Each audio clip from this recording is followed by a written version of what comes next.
In global politics, some stories sound so dramatic that they feel like scenes from a movie.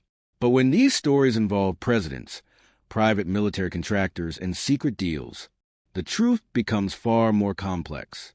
Today's video breaks down one of the most controversial claims in recent history, the alleged plan to capture Venezuela's president, and the reported deals that were said to be behind it. This video is informational, fact-based, and does not present allegations as proven facts. In 2019 and 2020, tensions between the United States and Venezuela reached a critical level.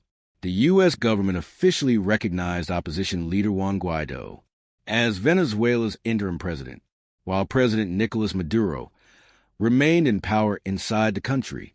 Economic sanctions, diplomatic pressure, and political isolation followed. It was during this period that a shocking claim emerged. In May 2020, Venezuelan authorities announced that they had stopped an armed operation aimed at capturing President Nicolas Maduro. The operation later became known as Operation Gideon.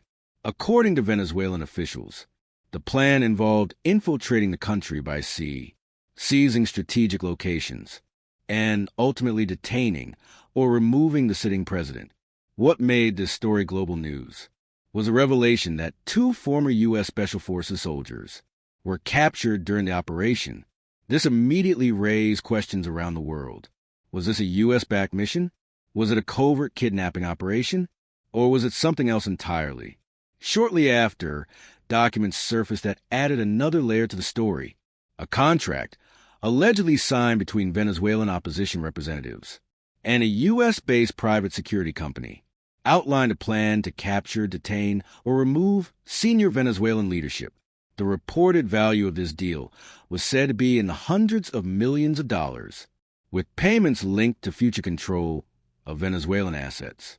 According to media reports, the agreement described operational phases, financial terms, and post-operation security arrangements. However, it is critical to understand one key point.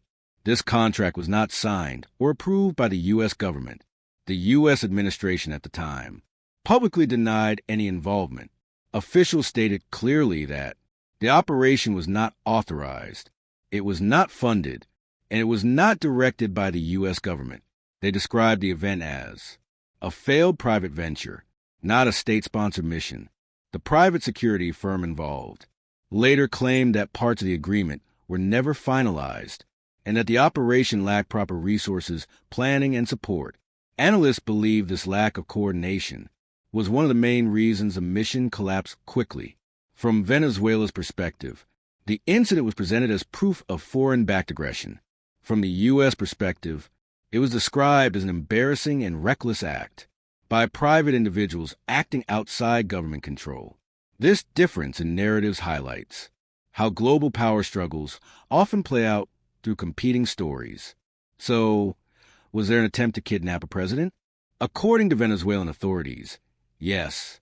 According to publicly available evidence, there was an attempted operation involving private actors with the goal of detaining senior leadership, but no verified proof has emerged, showing that the U.S. government officially ordered or approved it.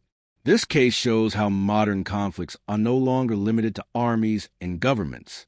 Private contractors, political opposition groups, and financial agreements now play a major role behind the scenes. And when such plans fail, the consequences ripple across international politics. In conclusion, Operation Gideon remains a warning story, a story about how private deals can escalate into international crises, how allegations can shape global narratives, and why verified evidence matters more than political claims. This video was created for educational and analytical purposes only and does not support or promote violence, regime change, or illegal actions. If you want more fact-based analysis on global military and geopolitical issues, subscribe to the channel and stay informed. This is Global Military Watch.